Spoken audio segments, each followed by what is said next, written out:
নমস্কাৰ বন্ধুসকল সকলোকে আকৌ এটা নতুন ভিডিঅ'লৈ মোৰ ফালৰ পৰা বহুত স্বাগতম জনাইছোঁ। বন্ধুসকল আজিৰ এইটো ভিডিঅ'ত আমি আলোচনা কৰিম কাষ্ট চাৰ্টিফিকেটৰ বিষয়ে।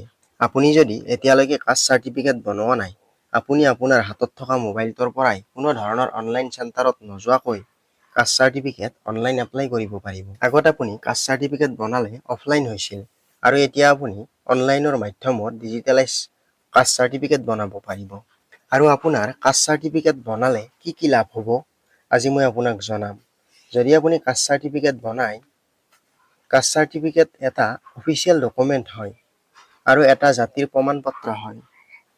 এই কাষ্ট চাৰ্টিফিকেট থাকিলে আপোনাৰ যিকোনো ধৰণৰ চৰকাৰী চাকৰি বা আপোনাৰ কলেজত যদি আপোনাৰ এডমিশ্যন হয়, এডমিশ্যনৰ সময়তো এই কাষ্ট চাৰ্টিফিকেটৰ প্ৰয়োজন হয় বা স্কলাৰশ্বিপতো এই কাষ্ট চাৰ্টিফিকেটখন অত্যন্ত জৰুৰী হয়।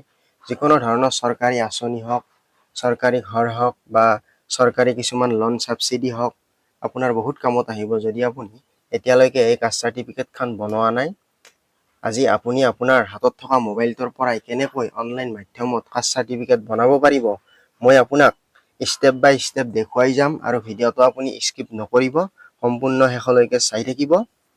বন্ধুসকল, ভিডিঅ'টো আৰম্ভ কৰাৰ আগতে মোৰ এটা সৰু ৰিকুৱেষ্ট, যদি এই চেনেলটো এতিয়ালৈকে ছাবস্ক্ৰাইব কৰা নাই, চেনেলটো ছাবস্ক্ৰাইব কৰি লওক, কিয়নো এই চেনেলটোত অত্যন্ত গুৰুত্বপূৰ্ণ ভিডিঅ' আপোনালোকে পাই থাকিব, যি আপোনাৰ বৰ্তমান দিনত অত্যন্ত জৰুৰী। ঠিক আছে বন্ধুসকল, আহক নহ'লে দেৰি নকৰোঁ, ভিডিঅ'টো আৰম্ভ কৰোঁ। আপুনি প্ৰথমতে ক্ৰম ব্ৰাউজাৰ এপটো খুলি ল'ব আৰু ইয়াতে চাৰ্চ বাৰত চাৰ্চ কৰিব সেৱা সেতু আসাম আৰু আপুনি ইয়াতে সেৱা সেতু আসাম বুলি চাৰ্চ কৰিলে হ'ল। আৰু এই ৱেবছাইটটোৰ লিংক মই ডিছক্ৰিপশ্যনত দি দিছোঁ আৰু আপুনি তাৰ পৰাই ডেছক্ৰিপশ্যনত যি লিংক থাকিব এই লিংকটোত ক্লিক কৰি আপুনি এই ৱেবছাইটটো খুলি ল'ব পাৰিব। ইয়াতে মই চাৰ্চ কৰি দিলোঁ। ইয়াতে যিটো প্ৰথম sewasetu.assam.gov.in বুলি যিটো প্ৰথম ৱেবছাইট আহিব, এইটো চৰকাৰী ৱেবছাইট হয়, ইয়াতে ক্লিক কৰি দিলে হ'ল।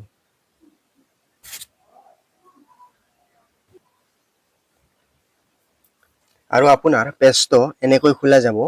পেজটো খোলাৰ পিছত আপুনি তলৰ ফালে স্ক্ৰল ডাউন কৰিলে দেখা পাব এটা অপশ্যন চিটিজেন ছাৰ্ভিচ, যিটো আপুনি প্ৰথম অপশ্যন দেখা পাব চিটিজেন ছাৰ্ভিচ, এই অপশ্যনটোত ক্লিক কৰি দিলে হ'ল।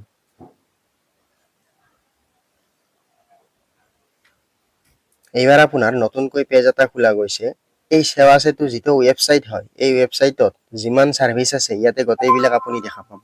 তলৰফালে স্ক্ৰল ডাউন কৰিলে আপুনি দেখা পাব, আপুনি চাৰ্চ যিটো বক্স আছে বক্সত আপুনি লিখি দিলে হ'ল কাষ্ট বুলি লিখি দিয়াৰ পিছত এনেকৈ ওলাই আহিব আৰু ইয়াতে দেখা পাব service name issuance of caste certificate আৰু ইয়াতে ছাইডৰ ফালে দেখা পাব প্ৰচিড, যিটো প্ৰচিড বুলি অপশ্যন আছে এই প্ৰচিড অপশ্যনটোত ক্লিক কৰি দিলে হ'ল।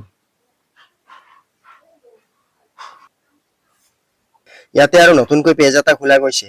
ইয়াতে আপুনি দেখা পাব গাইডলাইন। যদি আপুনি এই ৱেবছাইটটো প্ৰথম খুলিছে, ইয়াতে আপুনি প্ৰথম ৰেজিষ্টাৰ কৰিব লাগিব। ৰেজিষ্টাৰ কৰি আপুনি লগইন কৰিব পাৰিব। যেতিয়া আপুনি লগইন কৰিব ৰেজিষ্টাৰ কৰি, তাৰপিছত আপুনি অনলাইন এপ্লাইৰ কাৰণে সাজু হ'ব পাৰে। আৰু ইয়াতে দেখুৱাইছে ৰিকুইৰমেণ্ট, কি ডকুমেণ্ট লাগিব ইয়াতে দেখুৱাইছে। যদি আপোনাৰ আধাৰ কাৰ্ড আছে, আধাৰ কাৰ্ডৰ দ্বাৰাই আপুনি কোনো ধৰণৰ বেলেগ ডকুমেণ্টৰ প্ৰয়োজন নাই, অকল আধাৰ কাৰ্ডৰ দ্বাৰাই আপুনি কাষ্ট চাৰ্টিফিকেট অনলাইন এপ্লাই কৰিব পাৰিব। এতিয়া আপুনি এপ্লাই কৰাৰ কাৰণে যি এপ্লাই অপশ্যন দেখা পাইছে, এই এপ্লাই অপশ্যনটোত ক্লিক কৰি দিলে হ'ল। এই এপ্লাই অপশ্যনটোত টিপি দিব। এইবাৰ আপোনাক ইয়াতে দেখুৱাই চিলেক্ট ইউজাৰ টাইপ, ইয়াতে আপুনি ক্লিক কৰি দিব। ইয়াতে আপোনাৰ 4টা অপশ্যন আহিব, চিটিজেন, PFC, CSC আৰু অফিচিয়েল। ইয়াতে আপুনি চিটিজেন ৰাখিব। ইয়াতে চিটিজেন ৰাখিব। যদি এই ৱেবছাইটটো আপুনি প্ৰথম খুলিছে, আপুনি ৰেজিষ্টাৰ কৰিব লাগিব আৰু আপুনি ৰেজিষ্টাৰ কৰি লগইন কৰিব পাৰিব। ইয়াতে মই লগইন অপশ্যনত ক্লিক কৰি দিছোঁ। ইয়াতে লগইন অপশ্যনত ক্লিক কৰি দিয়াৰ পিছত দেখুৱাইছে যে মেৰি পেহচান, ইয়াতে আপোনাক দেখুৱাইছে sign in to your account via e Pramaan. ইয়াতে আপোনাৰ ইউজাৰ নেম আৰু পাছৱৰ্ডটো লাগিব। যদি আপুনি চাইন আপ নকৰে, ইউজাৰ নেম আৰু পাছৱৰ্ডটো আপুনি নাপাবয়ে। আপুনি যেতিয়া চাইন আপ কৰে তেতিয়া এটা ইউজাৰ নেম আপুনি ক্ৰিয়েট কৰিব লাগিব আৰু পাছৱৰ্ড এটা ক্ৰিয়েট কৰিব লাগিব। এই দুটা বস্তু আপুনি মনত ৰাখিব লাগিব। যেতিয়া লগইন কৰে, ইউজাৰ নেমত আপুনি ইউজাৰ নেম যিটো ৰাখে সেইটো ভৰাই দিব লাগিব আৰু পাছৱৰ্ডটো আপুনি ইয়াতে ভৰাই, ইয়াতে যি টিক মাৰ্ক দিয়া বক্স আছে বক্সত টিক মাৰ্ক লগাই সাইন ইন কৰি দিলে হ'ল। এইটো ডাইৰেক্ট ফৰ্মখন খোলা খাব। ইয়াতে আপুনি সাইন আপ কৰিব লাগিব। ইয়াতে সাইন আপ কৰাৰ কাৰণে তলৰ ফালে আপুনি অপচন দেখা পাব new user sign up for Meri Assam. ইয়াতে ক্লিক কৰি দিলে হ'ল sign up for Meri pay Assam. এবাৰ ইয়াতে দেখুৱাইছে আপোনাৰ Meri pay Assam sign up for e Pramaan. ইয়াতে আপুনি সাইন আপ কৰাৰ কাৰণে এই ফৰ্মখন ফিল আপ কৰিব লাগিব। ইয়াতে আপোনাৰ মোবাইল নাম্বাৰটো বহুৱাই দিব। ইয়াতে আপোনাৰ মোবাইল নাম্বাৰটো বহুৱাই ইয়াতে এটা যি অপচন দেখা পাব জেনেৰেট অটিপি, ইয়াতে ক্লিক কৰি দিব জেনেৰেট অটিপি। এইবাৰ আপোনাৰ মোবাইল নাম্বাৰত অটিপি এটা আহিব আৰু এই অটিপিটো এই বক্সত ভৰাই অটিপি এটা আহিছে দেখা পাইছে আপোনালোকে। এই অটিপিটো কপি কৰি এই বক্সত ভৰাই দিব। ইয়াতে অটিপিটো ভৰাই ভেৰিফাই অটিপিত ক্লিক কৰি দিলে হ'ল। এতিয়া দেখা পাইছে ইয়াতে অটিপি ভেৰিফাই সাকসেসফুলি। মোৰ অটিপিটো ভেৰিফাই হৈ গ'ল। আৰু ইয়াতে আপুনি গিভেন নেমত ইয়াতে আপোনাৰ নামটো দিব। ইয়াতে আপোনাৰ নামটো দি দিব গিভেন নেম বুলি যি অপচন থাকে। আৰু ইয়াতে আপোনাৰ জেন্ডাৰ সিলেক্ট কৰিব লাগিব, মেল ফিমেল আদাৰ যি হয় আপোনাৰ। আৰু ইয়াত আপোনাৰ ডেট অফ বাৰ্থটো দিব লাগিব।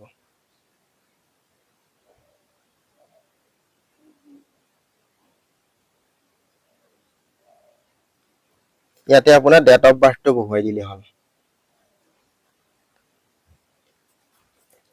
ডেট অফ বাৰ্থটো বহুৱাৰ পিছত ইয়াতে আপোনাৰ এটা অপচন দেখা পাব পাৰ্চনেল মেছেজ বুলি। এই অপচনটোত আপুনি এটা কিবা মেছেজ লিখি দিব পাৰি আৰু আপোনাৰ হিচাপত দি দিব। মই এনেই আৰু লিখি দিলো গুড বুলি লিখি দিলো। ইয়াত আপুনি এটা ইউজাৰ নেম ক্ৰিয়েট কৰিব লাগিব।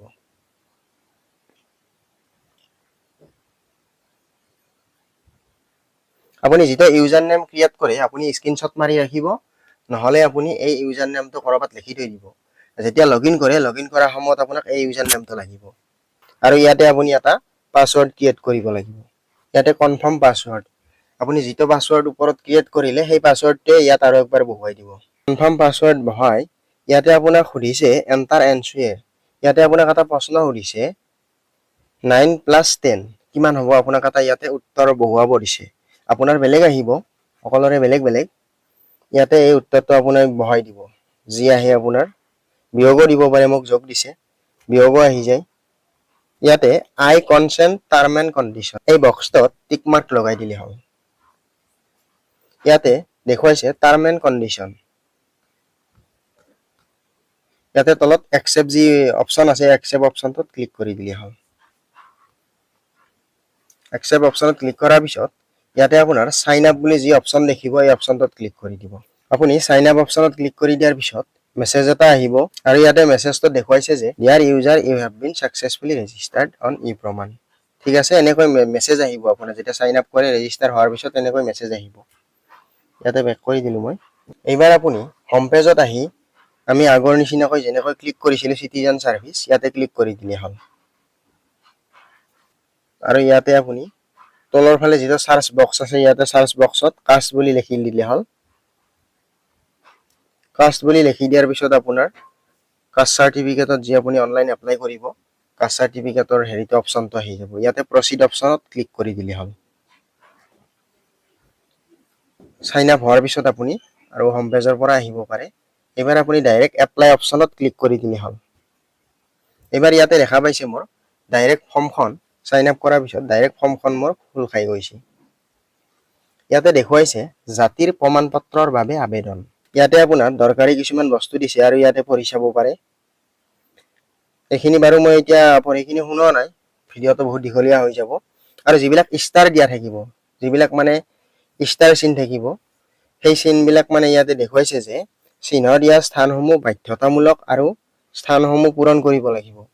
যে যিমান মানে আপোনাৰ অপচন থাকিব ৰঙা যিটো মানে সেই ষ্টাৰ মাৰ্ক আছে, যিমান ষ্টাৰ মাৰ্ক থাকিব সেইবিলাক মানে বাধ্যতামূলক। আপুনি সেই বক্সবিলাক মানে গোটেইবিলাকে আপুনি মানে পুৰা কৰিব লাগিব। ইয়াতে আপোনাৰ দেখুৱাইছে প্ৰমাণ পত্ৰৰ ভাষা। ইয়াতে আপুনি ল্যাঙ্গুৱেজটো সিলেক্ট কৰিব পাৰে। ল্যাঙ্গুৱেজ যেটো আপুনি কোনটো ভাষাত আপুনি ফৰ্মখন হেৰি কৰিব বিচাৰে ইয়াতে আপুনি ল্যাঙ্গুৱেজটো সিলেক্ট কৰিব পাৰে। ইংৰাজী আছে, অসমীয়া আছে, বড়ো আছে, বাংলা আছে। যেটো ভাষা আপোনাৰ পছন্দ হয়, যেটো ভাষা আপুনি জানে ভালদৰে। আবেদনকাৰীৰ বিৱৰণ ইয়াতে আপোনাক দেখুৱাইছে এপ্লিকেশ্যন ফৰ আবেদনৰ বাবে। ইয়াতে ক্লিক কৰি দিলে হ'ল এপ্লিকেশ্যন ফৰ ইয়াতে দেখুৱাইছে application for OBC MOBC STP STH SC যে মই এতিয়া OBCৰ কাৰণে কৰিম আৰু আপুনি যেটো হয় হেতু সিলেক্ট কৰি ল'ব এতিয়া মই যেহেতু OBC মই ইয়াতে OBC সিলেক্ট কৰিলো আৰু ইয়াতে আবেদনকাৰীৰ নাম আপুনি যাৰ নামত আবেদন কৰি আছে ইয়াতে আপুনি যেতিয়া আবেদনকাৰীৰ নামটো দেই শুদ্ধকৈ দি দিব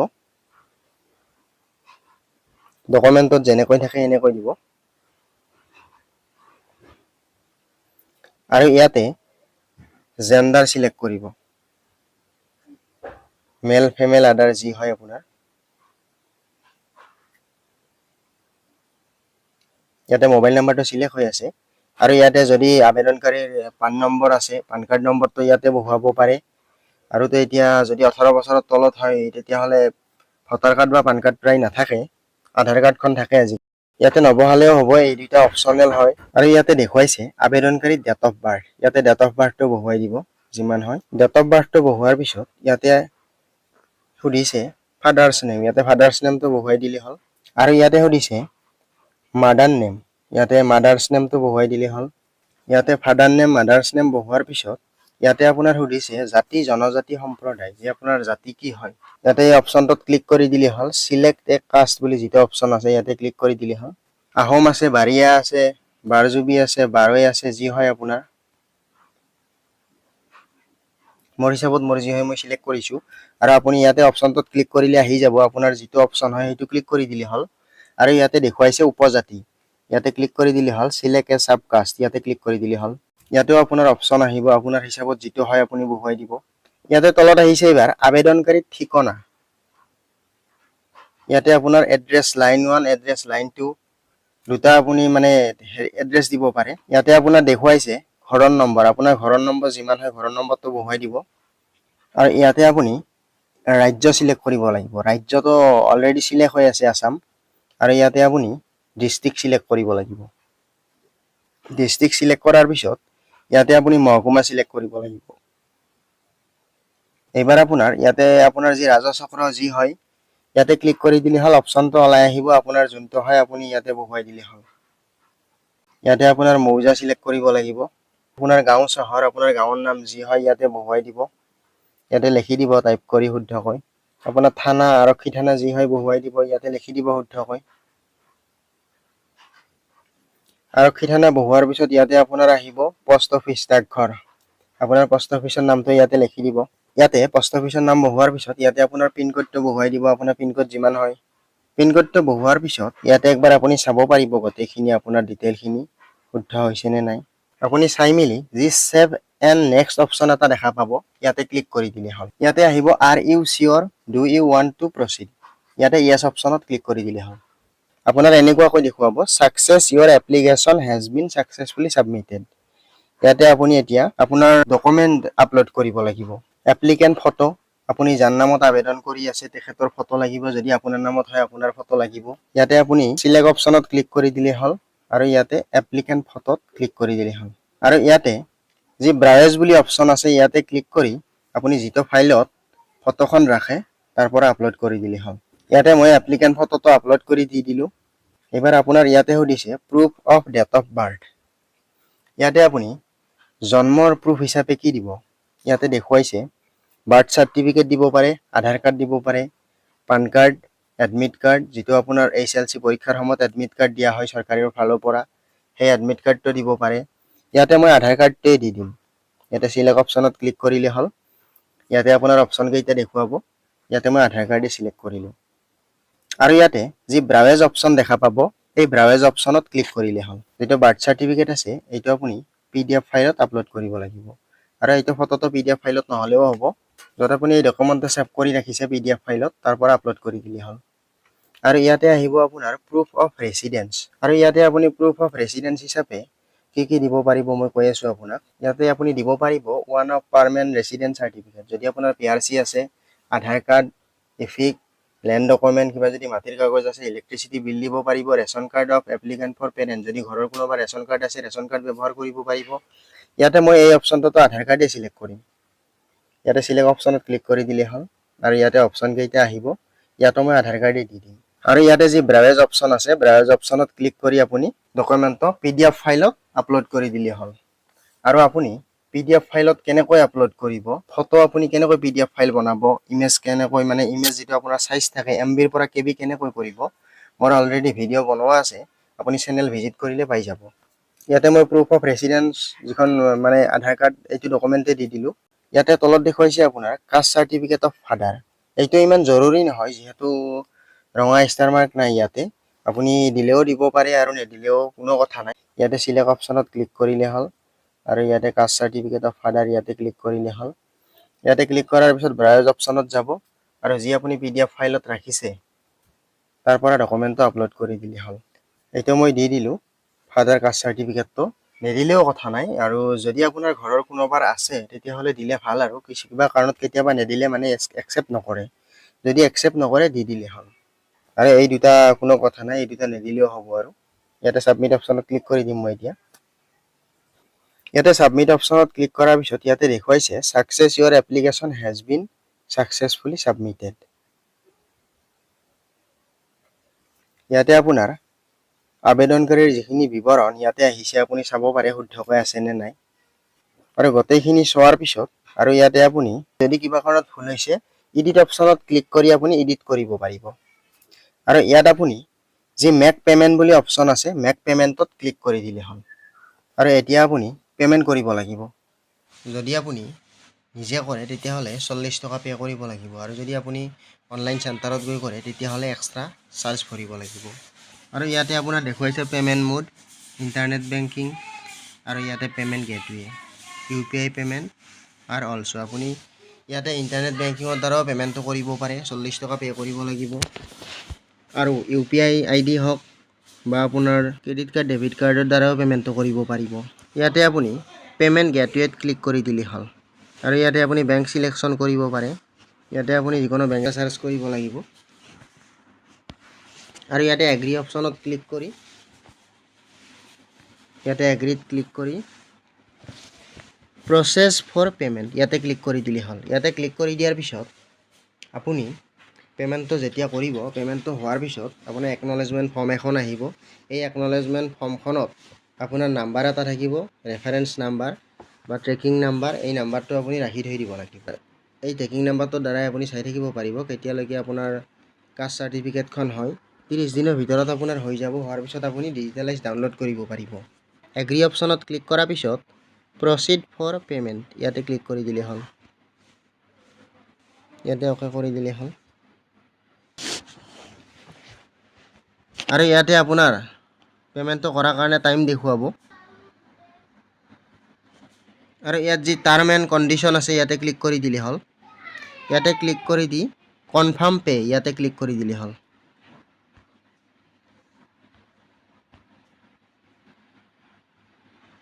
আৰু ইয়াত আপোনাক দেখুৱাইছে পেমেন্টটো আপুনি কেনেকৈ দিব পাৰিব টোটেল এমাউন্ট দেখুৱাইছে 40 টকা কাৰ্ডৰ পৰাও আপুনি পেমেন্টটো কৰি দিব পাৰিব পে বাই এনি UPI এপ আপুনি UPI এপৰ দ্বাৰাও পাৰিব আৰু ইয়াতে দিছে pay through UPI QR code আৰু আপুনি QR কোডৰ দ্বাৰাও পাৰিব ইয়াতে দেখুৱাইছে নেট বেংকিংৰ দ্বাৰাও পাৰিব আপুনি মই পেমেন্টটো QR কোডৰ দ্বাৰাই দি দিম ইয়াতে ক্লিক কৰিলে হ'ল QR কোড অপচনত আৰু ইয়াতে আহিছে আৰু ইয়াতে দেখুৱাইছে জেনাৰেট UPI QR কোড ইয়াতে ক্লিক কৰি দিলে হ'ল এবাৰ স্ক্যানাৰ এখন আহি যাব কেনেকৈ আপুনি স্ক্যানাৰখনৰ পৰা পে কৰি দিব মই আপোনাক দেখুৱাই আছো ইয়াতে তলৰ ফালে স্ক্ৰল ডাউন কৰিব ইয়াতে আপুনি স্ক্যানাৰখন দেখা পাব এই স্ক্যানাৰখন আপুনি স্ক্ৰিনশ্বট মাৰিব স্ক্ৰিনশ্বট মাৰাৰ পিছত গুগল পে বা পেটিএমৰ পৰা কেনেকৈ পেমেন্টটো কৰিব পাৰিব মই দেখুৱাই আছো ইয়াতে মই পেটিএম এপটো খুলি ললো খোলাৰ পিছত ইয়াতে এটা অপচন দেখা পাব স্ক্যান এণ্ড পে ইয়াতে ক্লিক কৰিলে হ'ল ইয়াতে ক্লিক কৰাৰ পিছত ইয়াতে অপচন দেখা পাব স্ক্যান ফ্ৰম গ্যালাৰী আৰু মই যিখন স্ক্ৰিনশ্বট মাৰিলো স্ক্যানাৰ ইয়াতে ক্লিক কৰি দিম মই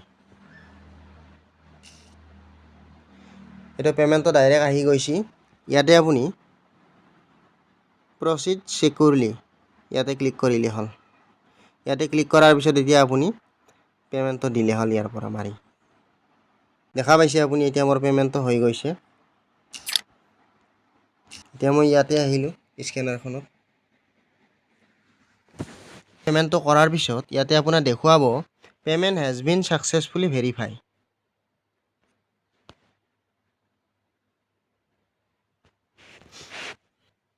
আৰু এতিয়া আপোনাৰ পেমেন্টটো হোৱাৰ পিছত আপোনাৰ একনলেজমেন্ট ইয়াতে আপোনাৰ যেতিয়া পেমেন্টটো হৈ যাব আৰু তেওঁলোকৰ পৰা ৰেফাৰেন্স নাম্বাৰ এটা দিব একনলেজমেন্টখনত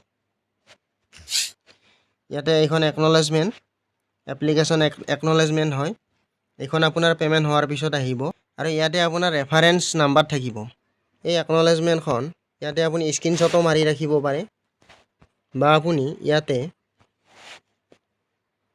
print in English print in Assamese আপুনি যিহত প্ৰিন্ট কৰে আপুনি প্ৰিন্টও কৰিব পাৰে যদি আপুনি প্ৰিন্ট কৰিব বিচাৰে এতিয়া আপুনি এই কাষ্ট সাৰ্টিফিকেটখন আপোনাৰ হৈছে নে নাই বা আপুনি যদি ষ্টেটাস চেক কৰে ক'ত চেক কৰিব পাৰিব ক'ত ডাউনলোড কৰিব পাৰিব মই আপোনাক দেখুৱাই আছো